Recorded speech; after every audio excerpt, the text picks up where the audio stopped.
उसका चिन्ह लेते हैं। In the name of the Father and Son and of the Holy Spirit. पिता परमेश्वर, ये मौसम तो बहुत अच्छा है। आपने बहुत अच्छी वर्षा दी आज हमें। आपने कईयों को बुलाया, लेकिन चुने हुए आज आए हैं। आपने आपके पुत्र को भी हमारे लिए भेजा इस धरती पर, पूरा सब कुछ जानते हुए कि हम कितने पापी इंसान हैं। हमें विश्वास तक भी हमारे कितना कमज़ोर है, लेकिन आप हमसे इतना प्रेम करते हैं कि आपने आपके इकलौते पुत्र को हमारे लिए भेजा, जिन्होंने ना सिर्फ हमारे पाप अपने शरीर पर लिए हैं, हमारे श्राप, हमारी गरीबी, सब वो यातना जो हमें होती है, वो सारा कुछ उन्होंने अपने शरीर पर लिया। और ये सच हमें पता ही नहीं था जब तक हम आपका जो शब्द के बारे में जानने लगे, तब तक। प्रभु यीशु, आप वो चरवाहा है जो हम सबको जानते हैं। आपके शब्द कहते हैं कि मेरे भेड़ मुझे जानते हैं, वो मेरे आवाज़ सुनते हैं और मेरे पीछे आते हैं। हाँ प्रभु यीशु, हम सारे वो भेड़ हैं जो आपके प्यासे हैं, आपके लिए तरसते हैं, आपके शब्द के लिए तरसते हैं। हम और आपको जानना चाहते हैं। हम भी सीख रहे हैं आपके वो शब्द जो हमें इटर्नल लाइफ दे। Thank you Abba father, thank you Lord Jesus, thank you Holy Spirit. Good evening all. तो मैं शैला की बड़ी बहन हूँ, सबसे बड़ी बहन हूँ, और मैं हॉस्पिटल में काम करती हूँ। जसलोक सुना है ना आप लोगों ने, जसलोक हॉस्पिटल। तो मैं 32 इयर्स सर्विस हुई है मेरी वहाँ। एंड हमने बहुत सारे पीढ़ी देखे, जो मतलब बहुत सारे लोग आते हैं अलग अलग बीमारियां लेके, बच्चों से लेके बूढ़े तक। और जब मैं उनको देखती हूँ तो मैं हर टाइम धन्यवाद करती हूँ। अभी तो मैं कैंसर वार्ड में इंचार्ज हूँ, तो मैं हर वक्त भगवान को, ईश्वर को, कि हम एक दिन जी रहे हैं, हर एक दिन जो जीते हैं वो हमारा एक आशीर्वाद है भगवान से। कोई लोग उठ भी नहीं पाते, दूसरा दिन का पूरा सूर्य भी नहीं देख सकते, लेकिन हम देखते हैं। और मैं हर वक्त इसलिए धन्यवाद देती हूँ क्योंकि मेरे भी डैडी है जो 90 प्लस ईयर के हैं। वो अकेले रहते हैं मुलुंड में, और उनके बारे में मैं खैर बता देती हूँ बाद में। लेकिन आज का जो टॉपिक है वो है धोकोस्ला या धोखा। तो बाइबल में फर्स्ट टाइम धोखा कभी देखा गया? फर्स्ट टाइम धोखा कब देखा गया? एडम और ईव का वो। तो कोई हिंदी का वो बाइबल पढ़ सकता है? Chapter 2 15 to 17। थोड़ा धीरे से पढ़ो, हर एक शब्द थोड़ा सा ध्यान देके पढ़ो।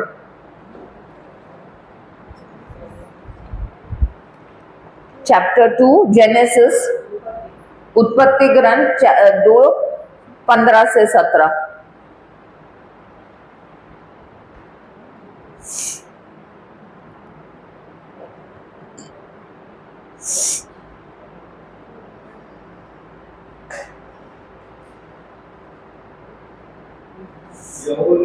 यहोवा ने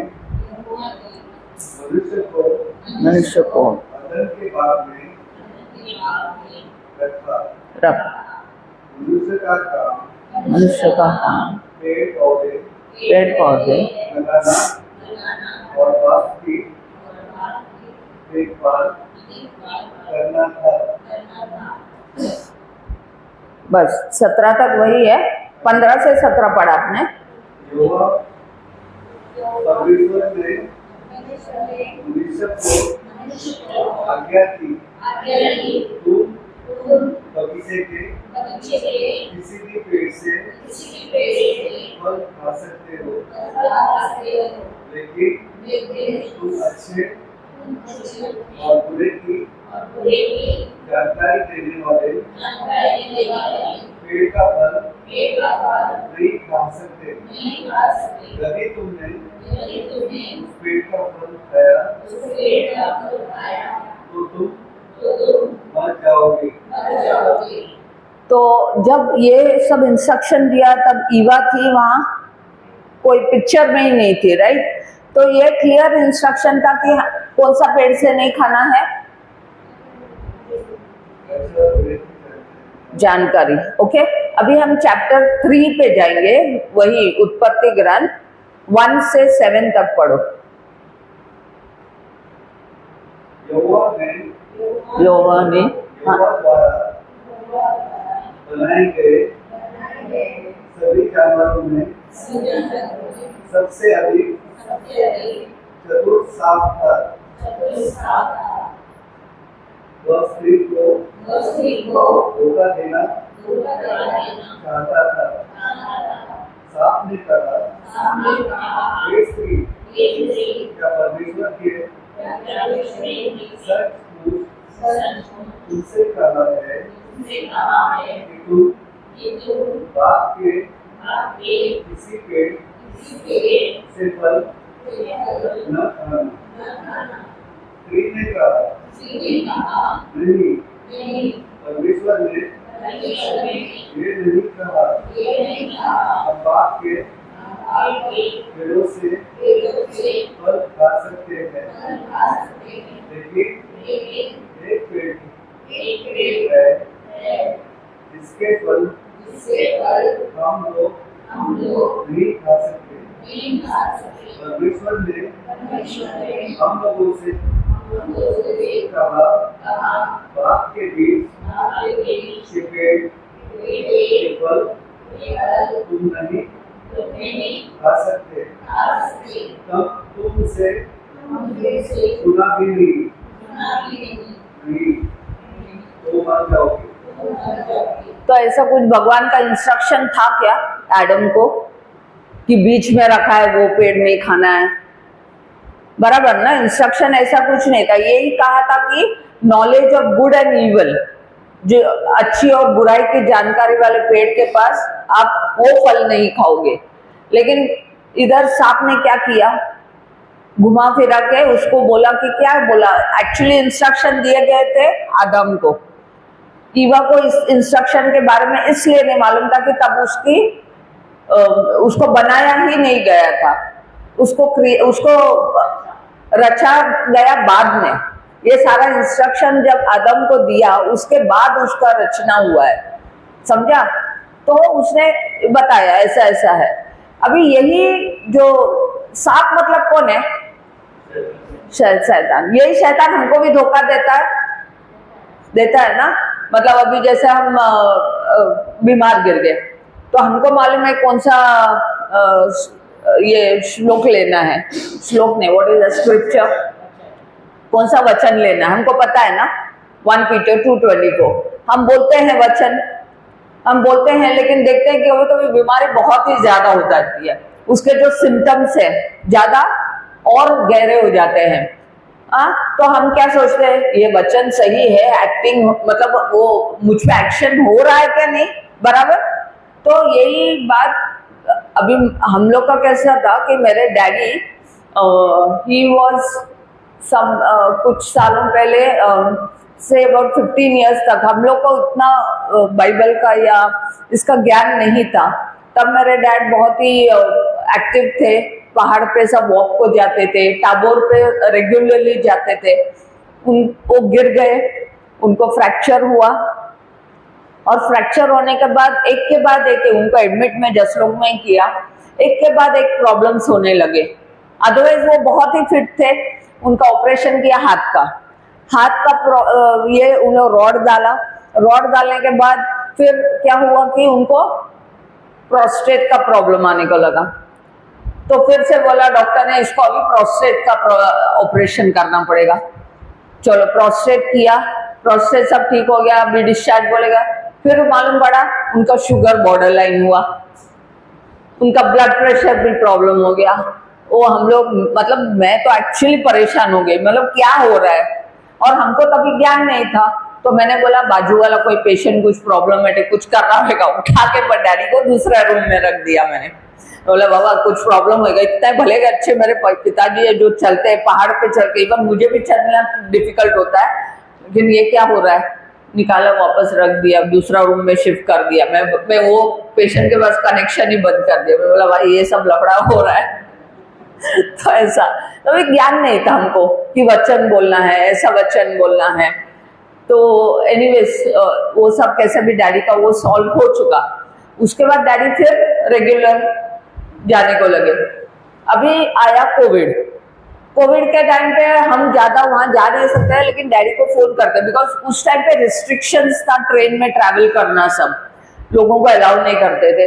तो डैडी को मिलना भी थोड़ा सा हम लोग उतना रेगुलरली नहीं जा पाते थे। डैडी वैसे फिट थे क्योंकि वो खुद का खाना बना सब बनाते थे। दिस कोविड के टाइम पे डैडी अराउंड 85 कुछ रहेंगे, 5 years ago ना, कोविड के 5-6 साल पहले, हाँ 85 वगैरह रहेंगे। डैडी फिट थे, घर पे सब खाना वाना खुद ही बनाते थे, सब कुछ अच्छा था। लेकिन फिर अभी अकेले थे तो उनको भी थोड़ा सा, उनको अकेला रहना अच्छा लगता है क्योंकि उनको अपने घर में रहना है। हमारे घर में उनको रहना ही नहीं है। तो हम लोग ने काफी टाइम उनको बोलते नहीं मेरे घर में मैं ठीक हूँ ऐसा। तो उन्होंने सब, अभी उनको शुगर थी तभी मेडिसिन छोड़ दिया, फिर फैंटा वगैरह पीने लगे। अभी शुगर का पॉइजन फैंटा पीने लगे, बोला भी नहीं हमको कुछ नहीं बताते थे। और डैडी का एक ये है कि अगर भी डैडी बीमार भी रहेंगे ना, उनको तकलीफ भी होगी, वो कभी नहीं बोलते मैं चंगा हूँ। वो एक स्टैंडर्ड है डैडी। कोई भी पूछेगा तो उनका एक वो पॉजिटिव है कि मैं चंगा हूँ। मेरे को नेबर्स बोलते हैं अरे मलिया देखो तुम्हारा डैडी को है ना ब्रीदिंग डिफिकल्टी है। फिर मैं तुरंत भाग गई। जब उन्होंने कहा ऐसा तो मैं तुरंत गई, डैडी को लाया, डैडी के पूरे चेकअप, क्योंकि बीइंग अ नर्स मुझे पता है कि क्या क्या टेस्ट करने हैं सारे, नहीं तो फिर डॉक्टर को दिखाओ, फिर डॉक्टर टेस्ट लिखेगा, उसमें और टाइम बीत जाएगा। इसके लिए मैंने क्या किया, सारे टेस्ट मैंने खुद करवा लिए और फिर जसलोक लेके गई। मैं डॉक्टर कार्डियोलॉजिस्ट को दिखाया क्योंकि उनका ना ऐसा ब्रीदिंग डिफिकल्टी हो रहा था, पेट भी थोड़ा फूला हुआ था। तो डॉक्टर ने देखा, डॉक्टर ने कहा इनको ये हार्ट फेलियर है। हार्ट फेलियर यानी कि जो हमारे हार्ट में 4 खंड होते हैं, 2 ऊपर के खंड, 2 नीचे के। जो लेफ्ट साइड का जो नीचे वाला रहता है वो पंप करता है, ब्लड पंपिंग, उसको लेफ्ट वेंट्रिकल बोलते हैं। तो वो जो खून आता है ना पूरा शरीर का, वो पंप करके वो वापस से क्लीन होके वो ऐसा ब्रेन को भेजता है और बाकी शरीर को पंपिंग करता है। तो यूजुअली वो पंपिंग का जो होता है फंक्शन 7% होना चाहिए और डैडी का पहुंचा 15%, मतलब उसको बोलते हैं हार्ट फेलियर। तो उसने बोला, डॉक्टर ने बोला अभी का भी इनको एडमिट करना पड़ेगा सेमी आईसीयू में। तो कि अभी ना तो नहीं बोल सकते हैं और डैडी को कैसा इस हालत में रखेंगे। तो मैंने एडमिट किया। तो मैंने मेरे बहनों को फोन किया, एक मेरी बहन दुबई में है, एक ये है। मैंने बोला देख ऐसा हुआ है डैडी को, क्या करें। तो इसने बोला चलो हम एग्रीमेंट प्रेयर करते हैं। डैडी तब 88 ईयर्स के थे। तो चलो हम एग्रीमेंट प्रेयर करते हैं। हमने एग्रीमेंट प्रेयर किया। मत्ती का जो सुसमाचार है उसमें जब 2 लोग मिलके इस 1819 दैट कि जब 2 लोग मिलके जो कोई भी एग्रीमेंट पे आते हैं वो आपको दिया जाएगा। तो हमने एग्रीमेंट में प्रेयर किया कि भाई डैडी 46 आवर्स मतलब 48 आवर्स 2 दिन में डिस्चार्ज हो जाने जाए। देखो हम 88 ईयर के आदमी, क्योंकि जबकि मैं देखती हूँ कि इवन 40 साल के आदमी को हार्ट फेलियर होगा ना कम से कम 5 दिन रहेगा, कम से कम, क्योंकि हमें मालूम है, हम देखते हैं पेशेंट कैसे, कम से कम 5 दिन तक रहेगा। तो जैसे हमने एग्रीमेंट किया, डैडी को 46 आवर्स में डिस्चार्ज मिल गया। फिर डैडी को घर लाए, ऑफकोर्स इंसुलिन पे ये सब थे डैडी। फिर डैडी कैसे भी मना के 2 महीने मेरे घर पे रुक गए। उसके बाद तो एकदम ही स्टार्टेड थ्रोइंग टैंट्रम, मैं नहीं, मेरे को जाना ही है, मुझे घर जाना ही है, अपने घर जाना है। जाके मैंने छोड़ दिया। अभी प्रॉब्लम ये था कि इंसुलिन कैसे मैनेज करेंगे डैडी अकेले, ये सारे टेंशन होता है ना। एक तो एल्डरली है डैडी, ऊपर से ये कौन इंसुलिन देगा। अगर ये घर जाना चाहते, इधर तो हम देखभाल कर रहे हैं, लेकिन घर पे कौन करेगा, कैसे उनका शुगर मॉनिटर होगा, ये सब जब हमारे खुद के लोग होते तब हमें, अभी देखो पेशेंट को हम लोग समझाते हैं, उसके बाद हमको इतना टेंशन है, लेकिन जब हमारे खुद के लोग होते हैं उनको जब हमें समझाना मतलब ऐसा करना पड़ता है, करने का कुछ नहीं, स्पेशली जब उनको घर जाना है, वहां जाके कैसे मैनेज करेंगे। तो फिर जो हमारे जो डायबिटोलॉजिस्ट है, जो डायबिटीज का देखते हैं, वो एकदम बढ़िया से डॉक्टर है, तो उनको मैंने बोला आप इंसुलिन बंद करके मेडिसिन पे डाल दो उनको। हाँ, डैडी का sugar was not getting control, मतलब इंसुलिन से भी कंट्रोल नहीं हो रहा था। तो इतना पता नहीं क्यों हॉस्पिटल में बराबर कंट्रोल हुआ, इधर हम लोग इतना डाइट कर रहे हैं, सब कुछ कर रहे हैं, लेकिन डैडी का इंसुलिन शुगर से कुछ कंट्रोल नहीं आ रहा था। तो मैंने डॉक्टर को बोला, तो मेरी एक फ्रेंड जो डायबिटिक नर्स एजुकेटर है, मतलब उसका काम है कि वो हर डायबिटिक पेशेंट को जाके समझाती है क्या केयर लेना है, आप लोग को क्या क्या करना होता है, कि डायबिटीज हो गया है तो हमें शुगर कैसे मॉनिटर करना होता है, फिर वॉक लेना होता है, पाँव का क्योंकि है ना, जैसे जैसे डायबिटीज बढ़ता है ना, तो हमारे जो पाँव के जो नस होते हैं उसमें सेंसेशन नहीं रहता है। तो ये सब वो ट्रेनिंग देती रहती है हर पेशेंट को। तो उसने फटाक से डॉक्टर को बता दिया कि हम है ना टैबलेट्स को कन्वर्ट करेंगे। तो आजकल तो बढ़िया टैबलेट्स आ गए, तो हमने स्विच किया, और उसके वजह से डैडी के समाउ शुगर्स नॉर्मल हो गए। अब डैडी को जाना ही था, डैडी गए अपने घर पे रहने को। हम लोग हालांकि मैं बोला एक कोई हेल्प रखेंगे, वो भी नहीं सुना, लेकिन डैडी वाज कंप्लीटली ओके। वो उनके बाइबल पढ़ते हैं रेगुलरली, मास देखते हैं रोज, ऑनलाइन जो चर्च का मास होता है वो देखते हैं, रोजरी करते हैं। और अभी डैडी वो उस एपिसोड के बाद अभी नियरली 90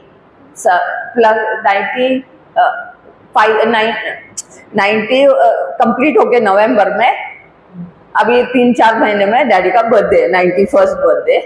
और डैडी अगर ये जाएगी ना, तो हमारा एक ये नारियल का झाड़ है, वो नारियल का जो नारियल गिरता है वो छिलने को आप इस आसानी से छिल सकते हैं। हम जैसे लोग 5-6 छिलके देता है इसको, अभी की बात है, वो भी सूखा हुआ, वो तो और कठिन होता है। अभी मैं परसों गई थी तो मेरे को 2 छिलके दिए लेके जा करके। तो ऐसा, तो मतलब ये सब कैसा होता है, सिर्फ उस भगवान के ऊपर जब हम विश्वास रखते हैं। तो अनेक बार ऐसा भी हुआ कि है ना, शैतान ने मेरे पे, जब मैं जाती हूँ तो हम लोग क्या करते हैं कि उनको कोई भी सर्वेंट नहीं चाहिए, सर्वेंट मिलना भी मुश्किल है, लेकिन हमने बोला भी तो सर्वेंट नहीं चाहिए बोलते हैं, वो खुद करते हैं, घर में साफ सफाई वगैरह खुद करते हैं। टिफिन लगा दिया है मैंने। तो जब मैं देखती हूँ ना, कभी कमोड जो टॉयलेट का सीट होता है, कभी कभी उधर साइड पे ऐसा काला फंगस जैसा दिखता है। तो ये कब होता है कि जब शुगर बढ़ जाती है तब होता है। शुगर जब बढ़ जाती है, यूरिन का सब वो मीठा हो जाता है ना, यूरिन मीठा रहता है ना, शुगर उसमें यूरिन में से निकलता है ना, तो काला फंगस। लेकिन हम तभी उसको रिब्यूक करते हैं। यू वोंट बिलीव कि है ना, बाय गॉड्स ग्रेस मेरे डैडी का मैंने शुगर अभी ऑफलाइन चेक किया, क्योंकि वो शैतान का एक ये रहता है कि ये देखो शुगर बढ़ गया है, अभी इनका शुगर बढ़ गया है, ऐसा करके एक संकेत आता है। हो ना तुम? हाँ, तो तब मैंने तुरंत उस पे है ना रिब्यूक करना, मतलब हिंदी डांट, हाँ, वो इसके लिए हम डांटते हैं, डांटने दुष्ट आत्मा। और उसके बाद कंप्लीट फिनिश। वो 1-2 बार ऐसा हुआ, उसके बाद कंप्लीटली डैडी अभी टोटली फिट है। तो ये है कि है ना, हर एक वो चीज पे विश्वास करना है जो बाइबल में लिखा हुआ है। देखो हम भी कभी उतने बाइबल के जानकारी नहीं थे, लेकिन अभी मैं जानबूझ के सब स्क्रिप्चर्स, अभी मैं 56 ईयर की हूँ, लेकिन ऐसा लगता है ना, लोग बोलते हैं क्या स्क्रिप्चर कैसे याद रखेंगे, इतना ध्यान रहता है क्या हम लोग को, कितना याद रहता है क्या, याददाश्त अच्छा है क्या? पर ऐसा नहीं है। Holi spirit will help you. अगर हम चाह दिखाएंगे तो होली स्पिरिट का गाइडेंस बिल्कुल मिलता है। और मेरा एक ही जानना है कि समझो अगर हमें इसमें से वचन नहीं आते हैं, समझो अगर हम वचन नहीं कर पाते हैं, हाँ, तो अभी मैं मेडिकल फील्ड से हूँ, अगर बुखार आए तो आपको पता है आपको क्या गोली खाना है? पैरासिटामोल, बराबर। काफी लोगों को मालूम है क्रोसिन खाते हैं, पैरासिटामोल खाते हैं, डोलो खाते हैं, बराबर। अगर मेरे को उल्टी जैसा लग रहा है, उल्टी हो रहा है, तो मैं पैरासिटामोल खाऊंगी? तो वो भी सबको ज्यादातर मालूम होता है कि क्या खाना होता है, डोमसाल। पेट दुखता है तो हम क्या गोली लें? लेकिन यही जानकारी, यही जैसा हमको मेडिसिन की जानकारी, वैसे हमको वचन की जानकारी होनी चाहिए। अगर मैं वचन नहीं पढ़ूंगी, अगर मेरे को कोई संकट आए तो मैं कैसे उसको फेस करूंगी? हमारे घर में संकट बोल के नहीं आता है। समझो हमारा कोई घर में बीमार गिर गया, उस टाइम पे अगर हम टेंशन ले, हाँ, टेंशन में क्या होता है, और शैतान आपको बुरी बुरी ख्याल देगा, बुरा बुरा ख्याल देगा, बोलेगा देखो अभी ऐसा होएगा, अभी वैसा होएगा, बराबर। तो इसके लिए, उसको मात देने के लिए हमें ये वचन आना बहुत जरूरी है। यीशु को कब दिया था? यीशु को कब इसने, शैतान ने जब वो टेस्टिंग किया था, उनको ऊंचे पहाड़ पे लेके गए थे, तो यीशु ने क्या बोला था? हाँ, इस वचन में लिखा है। तो अगर वो प्रभु यीशु एक अपने पिताश्री के पुत्र थे, परम पिता के पुत्र थे, अगर वो बोल सकते हैं तो हम नहीं बोल सकते हैं, बराबर। और मुझे, मैं बोलती हूँ ना, मेरे अनेक प्रॉब्लम्स और अभी मैं कैंसर वार्ड में हूँ, और कैंसर वार्ड में आपको मालूम है, देख के लोगों को है ना बहुत दया ऐसे बहुत दुख लगता है। छोटे बच्चे कैंसर से, बड़े लोग, बूढ़े लोग कैंसर में इतने, मतलब है ना, लास्ट स्टेज पे आते हैं, तो बहुत ही तकलीफ होती है उनको देख के। तो एक ये हुआ था, इंसिडेंट हुआ था कि जब पहले मैं ऐसा, मतलब है ना, एडमिनिस्ट्रेशन जैसे मेरे को राउंड्स लेना पड़ता था। तो जब मैं राउंड्स ले रही थी, एक कोमा में पेशेंट था, पेशेंट शिप में था, ट्रैवल कर रहा था, सडनली गिर गया, कुछ पता नहीं उसका रीजन क्या है, क्या हुआ था, कुछ मालूम नहीं। तो उसको शिप में से एक कोई तो बाजू में जो कंट्री है, वो कंट्री के पोर्ट में भेज दिया उन लोगों ने। फिर वो उसको इंडिया में लाया गया। रहने वाले वसई में थे वो लोग। तो उसकी बीवी बहुत ही शांत स्वभाव की थी। तो मैं और कैथलिक्स थे, तो मैंने उसको बोला कि है ना, देखो नथिंग इज इम्पॉसिबल। और पेशेंट एकदम कोमा में है, उसको कुछ मालूम नहीं कि सराउंडिंग क्या है, खाली आंख ओपन करता है, बस आंख ओपन करता है, बंद करता है, बस। उसके सिवा उसको कुछ जानकारी नहीं है कि दर्द हो रहा है, क्या हो रहा है, कुछ जानकारी नहीं है। तो मैंने उसको बीवी को बोला, वचन सुन, ये वचन बोल दो। और वो जो है ना व्हाइट बुक का कंसर्निंग वरी एंड फियर, वो दिया। मैंने बोला उसको करते रहिए, कंटिन्यूस करते रहो उसको। आज वो पेशेंट चलता फिरता है, समझा। और एक पेशेंट का ऐसा हुआ था, वो भी ऐसे ही, उसको ब्लीडिंग हुआ, जो इंट्राक्रेनियल ब्लीड बोलते हैं, मतलब ब्रेन में ब्लीडिंग हुआ। और इतना ब्लीडिंग हुआ, मैसिव ब्लीड। उसका उम्र कितना है? मेरे ख्याल से 35 इयर्स का कुछ रहेगा। L&T कंपनी सुना है? L&T अंधेरी में, वो कंपनी में बड़े ओहदे पे था वो। तो उसको ऐसा ब्लीडिंग होने की वजह से फादर लोग भी आके देखते थे, आईसीयू में था। तो मेरे को किसी ने बताया हमारे चर्च में से, देखो ऐसा ऐसा नाम का पेशेंट बंदा है, एडमिटेड है, तो जरा देख क्या हो गया है, जरा मेरे को बता दे करके। तो मैं गई देखने को। उसकी वाइफ कैथेड्रल स्कूल की टीचर थी। और गई तो ये बंदे को एकदम इंट्राक्रेनियल ब्लीड, कोमा में, कुछ मालूम नहीं, कुछ पता नहीं क्या है ऐसा। तो फिर मैंने उसको बीवी को मिली, मैं उसको बोला देखो ऐसा भगवान को कुछ भी इम्पॉसिबल नहीं है, और तुम वो मैं ना क्या किया है, मेरे पास अलग अलग ये लैंग्वेजेस के कंसर्निंग वेरिएंट किया, चिंता और भय के संबंध में, हिंदी में है, मराठी में, इंग्लिश में। तो मैं उनको देती हूँ, उनको बोलती हूँ कि भाई आप लोग ये करो, भगवान को कुछ भी, डॉक्टर से बड़े भगवान है। डॉक्टर बोलेंगे भाई तुमको ये कुछ बचने का चांस नहीं है ये हो, लेकिन आपका विश्वास पे ही वो ठीक हो सकता है।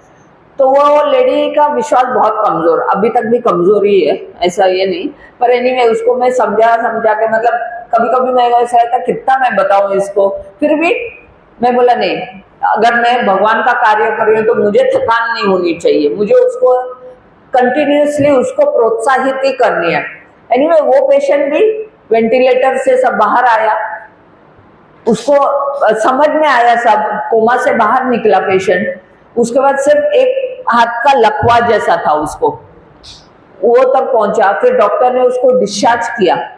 डिस्चार्ज करने के बाद उसका फिर भी उसकी बीवी चालू था उसका कि है ना, देखो ना वो पेशाब नहीं करता है, वो बताता नहीं है। मैं बोला अभी ये छोटी छोटी चीज है, एटलीस्ट वो अलाइव, ही इज अलाइव, जिंदा है वो, उसका जो होप से नहीं था जीने का वो जी रहा है।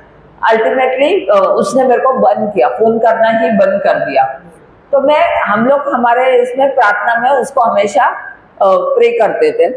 तो कुछ महीनों के बाद उसने मेरे को कॉल किया, मरिया तू हॉस्पिटल में है? मैं बोला हाँ है। उससे अलग ही नाम से उसका ये था, तो आना मिलने को, रेमंड आया है हॉस्पिटल में। तो मैं गई मिलने, और उस बंदे ने L&T वापस ज्वाइन किया, और उसने बोला मेरे को 3 महीने से मैं काम कर रहा हूँ।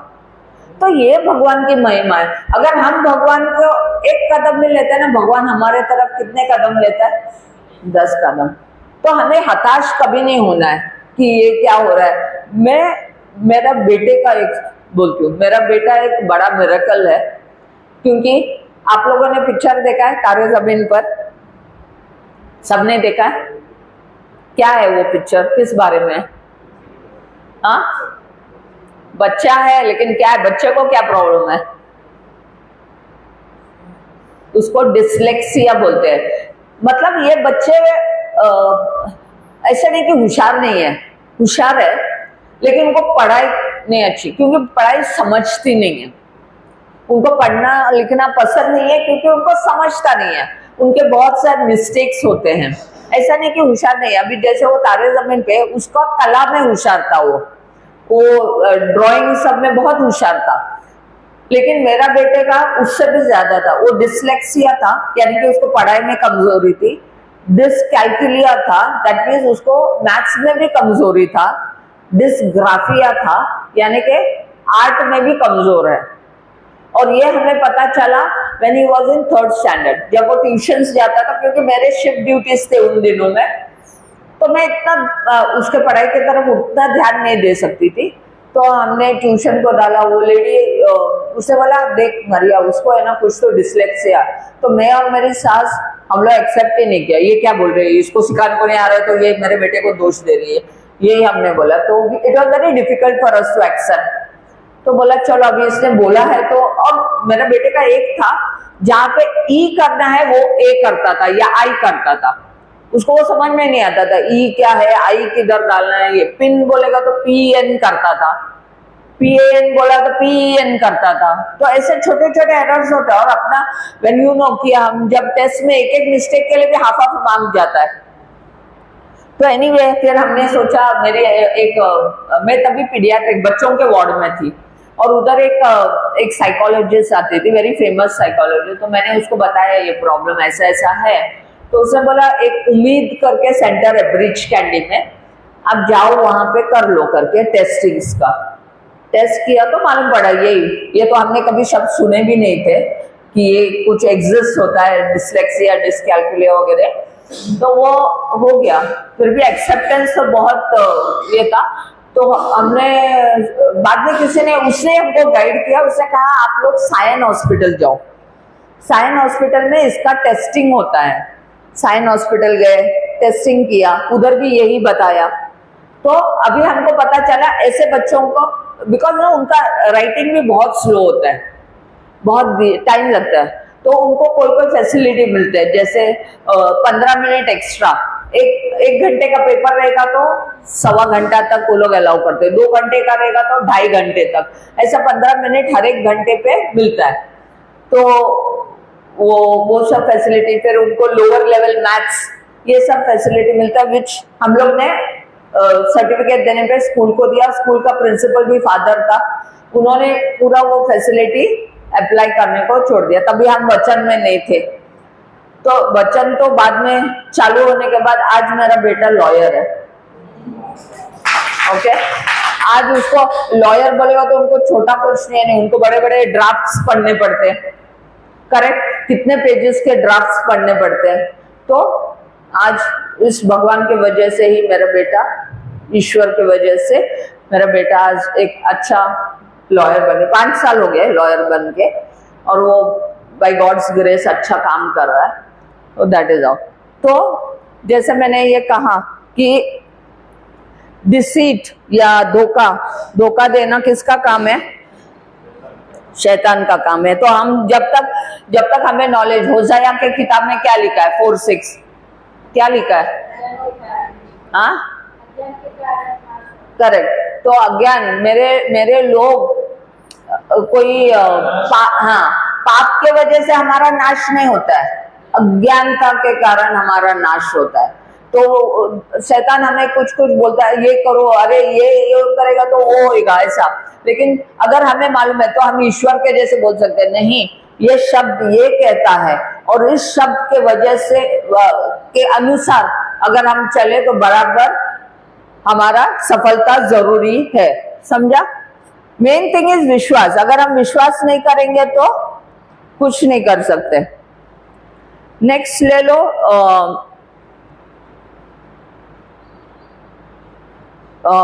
ये जॉन नहीं, मैथ्यू 24:4-5, मत्ती का सुसमाचार 24:4-5।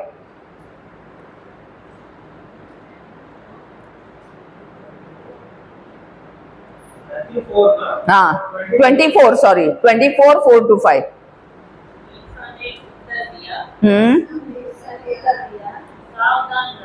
सावधान रहो, तुम्हें कोई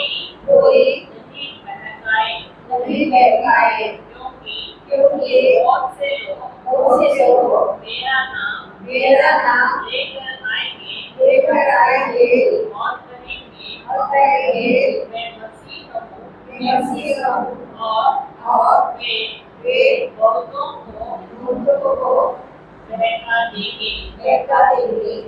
समझा? तो प्रीचिंग सब जगह होते हैं, लेकिन हमें जो भी प्रीचिंग होता है, जो भी वचन बोलते हैं, अगर वो वचन आपके बाइबल के अनुसार नहीं है तो वो सच नहीं है। तो उसके लिए हमें क्या करना चाहिए? कैसे मालूम पड़ेगा, जानकारी कैसे होगी कि ये सच है क्या नहीं? बाइबल देखेंगे। बाइबल में भी ट्विस्ट करते हैं लोग, बाइबल के वचन भी ट्विस्ट करते हैं लोग। उस टाइम पे क्या करना है? किसको दिया है? होली स्पिरिट, पवित्र आत्मा को हमारे साथ हमको दिया गया है, और पवित्र आत्मा से हमें बात करनी चाहिए। आपको पता है पवित्र आत्मा आपको हेल्प के लिए दिया है। पवित्र आत्मा क्या क्या कर सकता है? क्या कर सकता है? सब कुछ है ना। He is like a living friend. मैं आपको बोलती हूँ ना, इवन इफ आई टेल पवित्र आत्मा ना कि मुझे 4:30 बजे उठाओ सुबह, ऑन द डॉट 4:30 उठना ही चाहिए। उठना, आपको कैसे न कैसे जाग हो जाएगा। That much is the Holy Spirit so friendly with you. आपको मतलब उसके लिए ना you have to have a relation with God. इतना अच्छा रिलेशन होना चाहिए कि और एक चीज, बहुत टाइम पे ना ऐसा लगता है कोई प्रॉब्लम्स आते हैं। अभी आपको मालूम है कि when you are working, ward में काम करते हो, हॉस्पिटल में काम करते हो, कई तरीके के लोग आ जाते हैं। कोई शॉर्ट टेम्पर्ड रहता है, छोटे छोटे चीजों के लिए भी इरिटेट करते हैं आपको। मेरा हमेशा, मैं ईश्वर को कहा है, प्रभु यीशु ये वार्ड की इंचार्ज मैं नहीं हूं, आप है, आप पूरा कंट्रोल में हो और आप जानोगे नहीं। मेरे यहाँ पे ऐसा मैं बोलना नहीं चाहिए खिटखिट वाले पेशेंट, पर बहुत ही अच्छे पेशेंट आते हैं, बहुत मतलब है ना, जो बहुत ही पेशेंस है उनको, बहुत ही क्या बोलते हैं पेशेंस को, हाँ सबर है उनको, संयमता से। और वाकई में मतलब है ना, हमको कभी इतने मेरे जूनियर्स है वो लोग बोलते हैं सच में बहुत ही कमाल हो गया है कि है ना, पहले जब मैं उस वार्ड में गई थी ना, रे मैं बोलना नहीं, मतलब इतना चिट करते थे पेशेंट्स। एक दो तीन थे जो कैंसर के, बोल नहीं सकते उनकी बीमारी की वजह से करते, लेकिन रिलेटिव्स ज्यादा इरिटेट करते थे। लेकिन जब से मैंने भगवान को इंचार्ज बनाया, आप बिलीव नहीं करोगे, इतना अच्छा हो गया है ना, मतलब एक संबंध अच्छा हो गया। और मैं मेरे पेशेंट्स को खुद मैं जाके उनसे बात करती हूँ, उनको हो सके मैं उनको बोलती हूँ कि मैं ना प्रार्थना करूंगी आप पर। देखो क्या होता है कि हम जीसस के बारे में बोल सकते हैं, लेकिन sometimes it is not possible. Certain लोग के अपना फेथ पे ही रहते हैं, तो हम लोग ज्यादा, पर मैं ऐसा बोलती हूँ मैं आपके लिए प्रार्थना करूंगी रोज, तो बहुत खुश हो जाते वो लोग, समझा। तो इसके लिए ये जो ये हमारा डेली लाइफ में भगवान का होना बहुत जरूरी है। ऐसा भी हुआ है कि एक बार ऐसा इंसिडेंट हुआ कि एक पेशेंट का कोई बलगम को टेस्टिंग को देना था, और समझो अभी ए पेशेंट को बलगम टेस्टिंग को देने का था, लेकिन उसके ऊपर लेबल किसका लगा, बी पेशेंट का लगा। पता ही नहीं किसी को, मतलब ऐसा बहुत गड़बड़ी थी, पता ही नहीं चला। आफ्टर 2-3 घंटे के बाद हमको लेबोरेटरी से कॉल आता है हमारे इसका, अरे वो है ना, आप वो कैंसिल करो वाउचर, वो जो बनाया आपने बिल, क्योंकि वो पेशेंट ने ना थूक दी है, बलगम नहीं दिया है, थूक दिया है। थूक और बलगम में फर्क समझता है आप लोग को? बलगम मतलब जो एकदम अंदर से जो कफ निकलता है वो। तो मैं सोचा ये पेशेंट का क्यों, मतलब थूक कैसे पहुंचा वहां? तब पता चला कि गलत लेबल लगा था, समझा। मतलब what I am saying is ऐसा होना नहीं चाहिए, लेकिन वहां प्रभु यीशु ने भी हमें वहां पे बचा दिया। अगर गलत होता तो गलत रिपोर्ट आता था। तो तब से हमने सावधानी बहुत बरती है। हमने हर एक लड़की को बोला है कि जब तक मुझे नहीं दिखाओ तुम कोई भी टेस्ट नहीं भेजोगे, या मैं नहीं रहूंगी तो कोई और दूसरा सीनियर को भेजो, ऐसे देखो दिखाओ। लेकिन ऐसा गलतियां कभी होनी ही नहीं चाहिए, समझा। लेकिन that is what I am saying, how God saves you. Her time पवित्र आत्मा आपके साथ रहता है, ओके, आपको प्रकाशन देता है। So that is this. One more thing is, ये और एक पढ़ो, 2 Corinthians 11:3।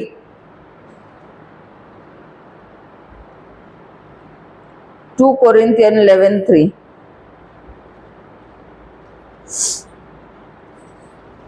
मुझे हाँ, डर है कि इस प्रकार सांप ने अपनी मूर्खता से हेवा को धोखा दिया था, उसी प्रकार आप लोगों का मन भी न बहका दिया जाए, और आप मसीह के प्रति अपनी निष्कपट भक्ति न हो बैठे। समझा। एवा को अगर धोखा दिया तो हमें और कितना सावधान रहना चाहिए। प्रभु यीशु को धोखा देने के लिए ये शैतान आ सकता है, तो हम लोग क्या चीज है, बराबर। तो इसके लिए आपका जो सुबह का एक वक्त होता है, सुबह का अर्ली मॉर्निंग का वक्त आपको किसको देना है, भगवान को देना ही है। कम से कम हाफ एन आवर, 15 मिनट से हाफ एन आवर बैठ के। और एक मैं एक इंसिडेंट बोलती हूँ। एक हमारे बाजू में एक महाराष्ट्रियन फैमिली रहती थी, मेरे डैडी के बाजू में। वो लोग बहुत हेल्पफुल लोग हैं, बहुत ही हेल्पफुल है, और डैडी को भी बहुत वो लोग ख्याल रखते हैं। तो कुछ रहेगा तो मेरे को कॉल करते रहते हैं। उनका जो बेटा है, उन्होंने IT इंजीनियर किया, 2 साल से नौकरी नहीं, 2 साल से नहीं है नौकरी। मैंने भी ट्राई किया, शैला के बेटी ने ट्राई किया, लेकिन सबको फ्रेशर किसी को नहीं चाहिए, सबको एक्सपीरियंस वाले लोग चाहिए। तो मैंने उसको, अभी मैं बोला वो लोग एकदम स्टॉन्च बिलीवर्स है उनके भगवान में, फिर भी मैंने बोला अपने को अच्छा नहीं लगता कि उनके बच्चे को किसी को नौकरी नहीं मिले इतना पढ़ाई के बाद। तो मैं बोला, उसके वो शीला है उसका नाम, तो मैं बोला क्या हम एग्रीमेंट प्रेयर कर सकते हैं क्या? तो उसने बोला हाँ क्यों नहीं। तो that was a surprise for me. तो मैंने उसका बेटा और वो, हम लोग तीनों ने एग्रीमेंट प्रेयर किया कि भाई अच्छा नौकरी मिले, अच्छी कंपनी में मिले, अच्छा सैलरी पैकेज वगैरह मिले। आप यकीन नहीं मानोगे, 1 महीने के अंदर उसको एक टॉप कंपनी में नौकरी मिल गई, बढ़िया सैलरी के साथ, और वो भी घर के पास। मतलब वो लोग मुलुंड रहते हैं, आइरोली इज नॉट दैट फार। पहले उनको स्टेशन तक सब ये मिलता है, ट्रैवल कार वगैरह देते वो लोग, ऐसा। तो अभी भी वो लड़का मतलब शिप्स में काम करता है, बहुत ही अच्छा। तो मैं उसको वही बोला कि धन्यवाद दो, ईश्वर ने किया है, ईश्वर को धन्यवाद मिलना ही चाहिए। हाँ, और एक टेस्टिमनी है मेरी मदर इन लॉ की। मेरी सास, वो जब वो एक्सपायर हो गए, मेरी सास 91 इयर्स की थी। और जब मेरी शादी हुई तो हमारे घर में कभी प्रार्थना वगैरह नहीं थी। किधर? मेरे सास जो इन लॉज के घर पे कभी प्रार्थना, बाइबल पढ़ना वगैरह कुछ भी नहीं था।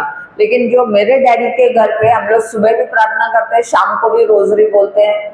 हमारा तो समझो उस वातावरण से हम यहाँ पे आएंगे ऐसे तो हमें अच्छा लगेगा नहीं। तो एनीवे जब मेरा बेटा का जन्म हुआ तो हमने बोला चलो अभी प्रार्थना तो चालू ही करना है, क्योंकि बेटे को मुझे अच्छे संस्कारों में मुझे बढ़ाना था। तो हमने शुरुआत की प्रार्थना, ये वो। और मेरी सास ऐसा कभी नहीं बोल रही थी कि हाँ ये मेरी बहू है, ये मुझे क्या सिखाएगी, ऐसा एटीट्यूड कभी नहीं था उनका। जो भी मैं बोलती थी कि ये वचन करो तो वो करती थी, ये वचन करो वो करती थी। और हर जो वचन का उसको मतलब है ना, जैसे बोलते थे वैसे करते थे। और एट द एज ऑफ 84 हम लोग का चर्च है कुलाबा में, होली नेम कैथेड्रल सुना है कुलाबा का? हाँ, तो वहां पे से जब वो 84 की थी तो हम लोग साम 91 हर टाइम पढ़ते थे। स्तोत्र जो 91 है हर वक्त एवरी डे प्रेयर के बाद होता था। तो मेरी सास, जैसे वो नवेना का टाइम था, ये अपना माउंट का नवेना था सितंबर मंथ, और वहां से गिर गई। 4-5 सीढ़ी थे, वहां से वो गिर गई। तो हम लोग को शौक, अभी इसको क्या, मतलब मैं आगे गई तो ये मेरे पीछे पीछे आ रही है, मुझे पता नहीं। मैं husband was parking the car, ये मेरे पीछे आ गई। तो यूजुअली वो रुकती है, मेरा हस्बैंड उसको साथ में लेके जाता है। और उस टाइम पे ना ऐसा रेलिंग नहीं था, तो उसकी वजह से काफी लोग गिर गए वहां से। तो गिर गई तो हमें लगा बाप रे अभी फ्रैक्चर हो गया, लेकिन गॉड्स ग्रेस एक भी फ्रैक्चर नहीं। 84 ईयर, मेरी फ्रेंड 35 ईयर की थोड़ी सी गिर गई तो उसको हिप फ्रैक्चर हो गया। थोड़ा सा खाली एक ठोकर लग के गिर गई तो फिर हिप का फ्रैक्चर हो गया। और ये 84 ईयर ओल्ड 4-5 सीढ़ी से गिर गई, एक भी फ्रैक्चर नहीं। फिर 89 ईयर की थी तब, पर वो बराबर वचन सब करती थी। 89 की थी तो ऐसा वॉशरूम से बाहर आ रही थी, ऐसा ठोकर खा के फ्लैट मुंह के बल गिर गई, फुल एकदम फुल मुंह के बल गिर गई। मुंह के बल गिर के पूरा नोज से ब्लीडिंग, प्रोफ्यूज ब्लीडिंग सब होने लगा। हम जसलोक लेके गए, उन्होंने ब्लीडिंग के लिए कुछ दवाई वगैरह इंजेक्शन के है ना, ऐसे कॉटन डाले, क्योंकि ब्लीड बंद नहीं हो रहा था, तो कॉटन डाला और वो सब किया। सीटी स्कैन सब निकाला, सब कुछ। 4 घंटे में घर वापस ले गए। 89 ईयर ओल्ड, एक भी फ्रैक्चर नहीं। एक भी फ्रैक्चर नहीं, सोचो। और मैं जो हर टाइम देखती हूँ 50 साल का, 40 साल का, थोड़ा गिर गया फ्रैक्चर, पाँव का फ्रैक्चर, हाथ का फ्रैक्चर। तो ये अगर हम भगवान के साथ बने रहे, उनके शब्द पे बने रहे, तो भगवान हमें eternal, what is eternal life, अनंत जीवन देता है। और अनंत जीवन मरने के बाद तो है ही, वो तो होना ही है, क्योंकि हम स्वर्ग में अनंत जीवन ही जिएंगे। लेकिन स्वर्ग में अनंत जीवन जीना कितना भला है। हमको स्वर्ग, हमें दूत दिए हैं हेल्प के लिए, लेकिन हमें उसकी जानकारी कब मिलेगी? जब हम रिट्रीट सुनते हैं। रिट्रीट्स में काम करते करते, ऐसा नहीं, मेरे को मॉर्निंग ड्यूटीज रहते हैं, आने के बाद भी मैं चर्च रोज, आई ट्राई टू गो रोज डेली मास के लिए जाती हूँ। फिर 1 घंटा कम से कम ट्राई करती हूँ मेडिटेशन ब्लेसेड सैक्रामेंट के सामने। वहां से हमें बहुत पावर मिलता है, और मैंने देखा कि जीवन भी बहुत चेंज होता है, बहुत आसान हो जाता है।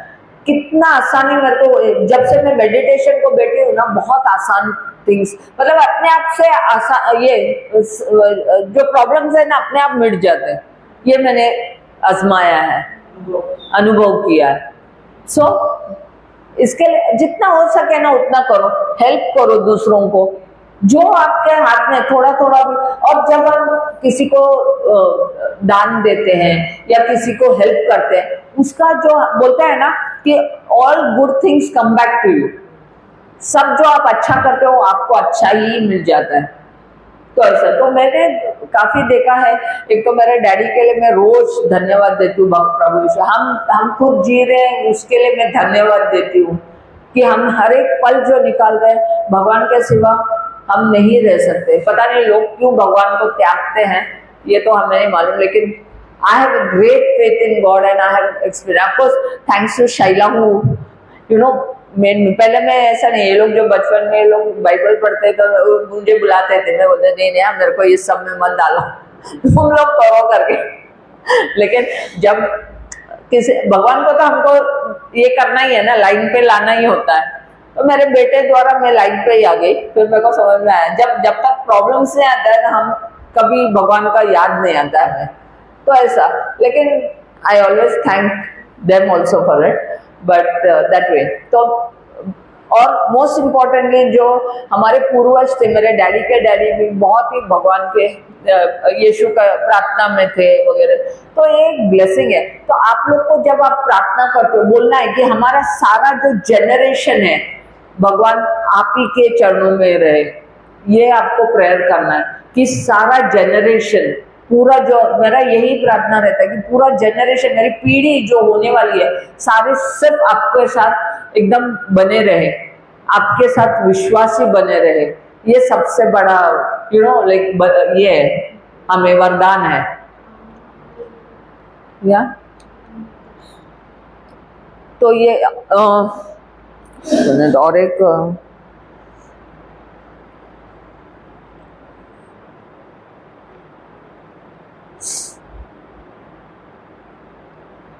और एक, हाँ ये लास्ट में बता रही हूँ। अभी मैं जब हम लोग स्कूल में थे तो ज़्यादातर मेरे मदर का एक ये प्रॉब्लम था कि जब वो छठी क्लास में थी मम्मी, तो उनको हार्ट का प्रॉब्लम मालूम हुआ। उनका एक वाल्व नहीं चल रहा था, mitral valve, I don't know आपने सुना है, there are tricuspid valve, mitral valve, ऐसे पल्मोनरी वाल्व, ऐसे 3 अलग अलग वाल्व का क्या प्रॉब्लम है, क्या काम रहता है कि वो खुलते हैं तो ब्लड जाने देते, फिर बंद हो जाते हैं, खुलना बंद होना ऐसा। तो मम्मी का वो सब नहीं हो पा रहा था। जब मैं नर्सिंग में आई मुझे तब पता चला ये प्रॉब्लम है मम्मी को। ऑपरेशन किया था वो मालूम है, छठी में, तभी डॉक्टर ने बोला इनको हार्ट का कचरा निकालना है। तभी उतना मेडिकल इतना ये नहीं था ना, तो वो लोग लेमैन को कैसे समझाएंगे, जिसको मेडिकल का नॉलेज नहीं, बोला ऐसे ही सब बताते थे कि हार्ट का कचरा निकालना है, तो वो हमको निकालना पड़ेगा, ऑपरेशन करना है। तो ठीक है, मेरे ग्रैंडफादर ने हाँ बोल दिया, कर दिया मम्मी का ऑपरेशन। तो फिर बाद में उम्र ऐसा है कि मम्मी की शादी की उम्र आई, तो किसी ने प्रपोजल, दिखने में बहुत खूबसूरत थी, तो प्रपोजल लाया मेरे डैडी के लिए। मतलब डैडी के को बताया कि ऐसे ऐसे लड़की है। तो प्रपोजल आया तो मेरे ग्रैंडफादर ने बोला हाँ ठीक है, वो देखने गए तो किसी ने फिर बोला, ऐसे बोलते हैं ना चुपके से, बोला वो लड़की को कुछ दोष है, उसको कुछ ऑपरेशन हुआ है। तो मेरे ग्रैंडफादर तो एकदम भोले वाले, अरे इतना सा कट जाएगा ना तो भी लोग बहुत बड़ा करते हैं, मेरे को चलेगी ये बहू करके, ये बताया। मम्मी आ गई, मम्मी का शादी हुआ। अभी ये डॉक्टर ने नहीं बताया कि ये बाल 10 साल के बाद चेंज करना होता है, क्योंकि ये एक फॉरेन बॉडी है, फॉरेन बॉडी को हर 10 साल में चेंज करना होता है। तो वो बताया नहीं। जब ये 2 साल की थी सबसे छोटी, तो तब वापस से ऑपरेशन के लिए लिया मम्मी को, और मम्मी को ऑपरेशन के लिए लिया और ठीक हो गई मम्मी। उसके बाद अगेन जब मैं नर्सिंग, हाँ, तो मम्मी की ये इच्छा थी कि हाँ, उसने बहुत हॉस्पिटल इन आउट देखे, तो मेरी एक बेटी तो नर्स होना मांगता है। तो मम्मी को जब मैं हॉस्पिटल में जाती थी तो मैं तो पहले गिर जाती थी, तो डॉक्टर को उसको छोड़ के मेरा इलाज करना पड़ता था, ये गिर गए तो मुझसे तो देखा है, मैं किधर भी इसके लिए कोई हॉस्पिटल मिलने को किसी को नहीं जाती थी, क्योंकि फर्स्ट गिरना तो मेरा ही काम। मेरे को वो पता नहीं क्यों वो एक सराउंडिंग में मैं, वो भी ऐसा नहीं कि गवर्नमेंट हॉस्पिटल, प्राइवेट में भी मैं गिर जाती थी, मतलब मुझे चक्कर ही आ जाता था ऐसा। तो मम्मी ने सोचा तो मेरे बाद वाली जो बहन है सेकेंड, उसको नर्सिंग को भेजेंगे। तो उतने में क्या हो गया, तभी मेरा इतना एज आई सेड, मेरा भगवान के साथ कुछ लेना देना ज्यादा नहीं था। हाँ, मम्मी डैडी लेके जाते थे, चलो चर्च को जाना ही है तो जाते थे हम लोग तीनों, ऐसा। तो भगवान के साथ वास्ता ऐसा नहीं था। तो फिर एक दिन, एक तो पहले हम लोग थे एक Punjabi school, English medium, Punjabi लोगों का स्कूल, तो वहां मेरे मासी को मासी देखने को आई, she was a nun, sister थी। तो हम लोग को मिलना है, तो बोला अरे इनको इधर क्यों डाला, इनको कॉन्वेंट स्कूल में शिफ्ट कर दो। तो उसकी फ्रेंड थी, वो वहां पे प्रिंसिपल थी, हम लोग तीनों वहां पे चले गए। वहां से हो गया, फिर मेरा कॉलेज का वक्त था, कॉलेज में again I was in that same. तो बोला अरे इधर क्यों, एनीवे 12th हो गया। तो फिर अभी 12th के बाद क्या करना है मुझे पता नहीं। तो मैं टाइपिंग और शॉर्ट हैंड किया। फिर मैं बोला चलो अभी मैं ना ग्रेजुएशन कंटिन्यू करती हूँ, ग्रेजुएशन का एडमिशन लिया। सी हाउ गॉड हेल्प, मेरा मम्मी का एक कजन आ गया, मामा का बेटा, मरिया क्या कर रही है आजकल तू? तो मैंने बोला मैं तो ग्रेजुएशन की थी। अरे तू नर्सिंग में जाना। अब मैं इसको क्या बोलूंगी, नर्सिंग में मैं कैसे जाऊंगी करके, ये ऐसा जब गिरती हूँ तो नर्सिंग में क्या करूंगी। तो जा, बहुत अच्छा है, बाहर गाँव में भी जॉब मिलता है, तू जा, तू पासपोर्ट बना ले, फिर तू 1-2 साल सर्विस इधर कर और फिर जा। बोला ठीक है। तो बोला अभी ठीक है, अभी से बोला मेरे को दूसरा कोई पिक्चर सामने नजर नहीं आ रहा था, मैं क्या करूं करके। तो देखो भगवान ने कैसा किया, उस टाइम पे मैं भगवान को नहीं जानते हुए भी, तो मेरा डैडी ने बोला हाँ, मेरा पहचान का एक आदमी है जेजे में, जेजे हॉस्पिटल मालूम है ना सबको, जेजे में पहचान का है, तो मैं उससे बात करता हूँ। तो वो एक्चुअली रिटायर, वो एक्सरे टेक्नीशियन था, वो रिटायर हो गया था। उसने बोला, उसको फोन किया, उसने बोला मेरा एक फ्रेंड है उधर, तू जा और फॉर्म ले। तो हम लोग गए कितना बजे, 5, 5:30। उस टाइम पे ऑफिस खुले रहता है, लेकिन वो आदमी था वहां, उसने हमको फॉर्म ऐसा लाके दिया। दैट मीन्स यू इमेजिन, मतलब how out of the way भगवान आपको हेल्प करता है। तो फॉर्म दिया, मेरा एडमिशन भी हो गया, मतलब इंटरव्यू सब लिया बराबर से, इंटरव्यू में मैं पास हो गई, लिया, एडमिशन हो गया। ऑपरेशन थिएटर में डाला, गिर गई वापस से चक्कर आके। तो मतलब उधर तभी असेस नहीं करना रहता, लेकिन वो एम्बियंस, मतलब वो जगह देख के मेरे से तो नहीं रहा जाता। लेकिन आज मैं एकदम नर्सिंग की पैशनेट हूँ, मतलब आज मैं सब कुछ कर सकती हूँ बाय गॉड्स ग्रेस। और हमने तो बहुत सारे मतलब इवन डेड बॉडीज भी हमको पैक करने पड़ते हैं, कितना खून रहेगा, खून के इसमें ये वो सब। बड़े बड़े कलाकार भी देखे, शबानाज में, उसके पिताश्री को हमने हैंडल किया था। तो ऐसे पहले जसलों में सब हॉलीवुड के सब, बॉलीवुड के सब एक्टर्स आते हैं ना, बट हॉलीवुड के एक्टर्स ऐसा सब। तो मतलब what I am trying to say, आज मेरे को जो नर्सिंग में पैशनेट है, किसने ये सब प्लान बनाया? जेरेमाया 29:11 क्या बोलता है? I have plans for you. तो जब हम प्लान्स के लिए हम भगवान पे निर्भर रहेंगे, तो हमारा सब कुछ, इसके लिए आपके बच्चों के लिए भी खुद प्लान मत बनाओ, ये डॉक्टर बनेगा, ये बनेगा, लीव इट टू गॉड। आपके प्रेयर में बोलने का, भगवान आपको जो सही लगे वो करो। जब आप लोग भगवान को छोड़ दोगे ना, सबसे बेस्ट होगा। आप ये यकीन नहीं मानोगे कि है ना, अभी मैं जो कैंसर वार्ड में आई हूँ, अभी हाल ही में पोस्टिंग हुआ है मेरा अप्रैल से। तो उसके पहले मैं लेकिन it was admin type of job, जहाँ पर मैं ऑडिटिंग ये वो करती थी। तो मेरे डायरेक्टर मेरे पीछे लगे, उसको मालूम था कि मैं इंचार्ज थी एक बच्चों के वार्ड में, और काफी अच्छा संभाला था वार्ड। तो वो मेरे पीछे लगी थी और मैं डर के ही रहती थी, मेरे को कैंसर वार्ड में नहीं जाना है, मुझे बिल्कुल नहीं जाना है। तो मैं रात दिन प्रार्थना, इसको भी बहुत तकलीफ दी मैंने, बोलना क्या करें, हम एग्रीमेंट प्रेयर करेंगे, ये करेंगे। लेकिन मैंने ये बोला, भगवान ये सारा आपका ही मतलब विल के, ऐसा आपके ही विल से हो जाए, जो भी होना है अच्छा हो जाएगा, ऐसा। अल्टीमेटली मेरे को इधर डाला गया, लेकिन टुडे आई एम एंजॉइंग, क्योंकि मैं मेरे पेशेंट, मेरे मरीजों के बहुत ही क्लोज हूँ और मेरे मरीज भी बहुत खुश हैं। नॉट मैं अकेली नहीं, हमारा सारा टीम के वजह से। तो मेरा यही कहना है कि हर चीज भगवान पे निर्भर हो, हर चीज के लिए भगवान पे निर्भर हो, तो भगवान आपका वाकई में अच्छा करता है। और मोस्ट इम्पोर्टेंट, वचन को पढ़ते रहो। मैंने वचन सारे इसमें स्टोर करके रखती हूँ, और मैं हर एक वचन एक हफ्ता तक उसको, जब तक नहीं आता है तब तक मनन चिंतन करती रहती हूँ, उसको दोहराती रहती हूँ, ताकि मुझे पता चले कि अभी ये संकट आया तो मुझे कौन सा वचन बोलना है। अगर जब तक मुझे ज्ञान ही नहीं है तो मैं कौन सा वचन ले लूंगी, समझा ना? तो ये हाँ मोहन ना, मोहन, हाँ वो मेरे डैडी के इधर और एक बंदा था महाराष्ट्रन, एंड उसको HIV हुआ था। HIV था, उसकी बीवी को भी वो HIV हो गया, वो मर गई फर्स्ट बार। Then he married again. तो मिनटा उसकी जो बहन थी वो मेरी फ्रेंड थी अच्छी, हम लोग के साथ तीनों की फ्रेंड थी, हम लोग साथ में खेलते थे वगैरह। तो उसको हम लोग ने वचन दिया, पता नहीं था कि वो लोग लेंगे वचन, नहीं पर लिया उन्होंने वचन।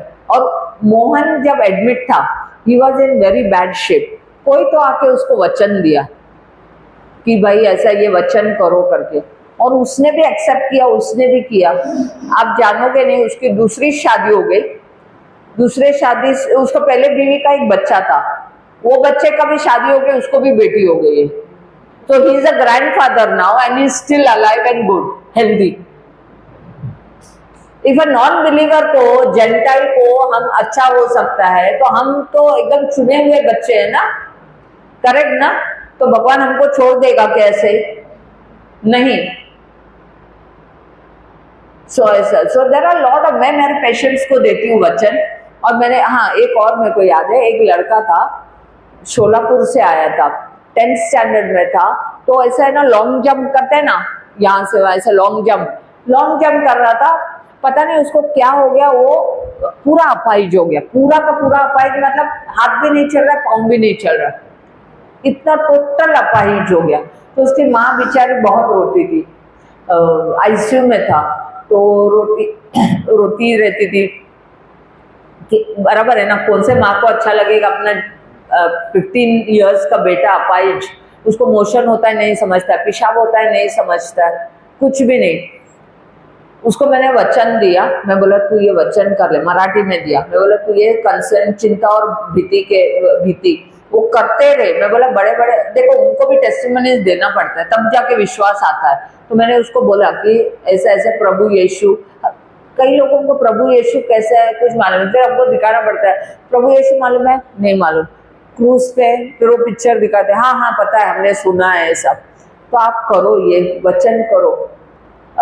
फिर मैं ना, ये बात हुई Jan-Feb में, तो फिर मैं बाद में छुट्टी में जाने वाली थी 1 महीना भर। तो मैंने उसको जाने के पहले मैं सोचा उसको है ना 1-2 ये वीडियोस भी दे दूं ताकि वो सुने। तो उसने मेरे को बोला आपको मेरे को एक बात बतानी है, जो मैं जब ये वचन कर रही थी मेरे बेटे की 2 उंगलियां हिलने लगी। She said, मैं बोला ये कायम रखो। लेकिन मेरे को अभी हाल ही में समझ में आया वो लड़के का भी हाथ पांव सब चल रहा है ऐसा।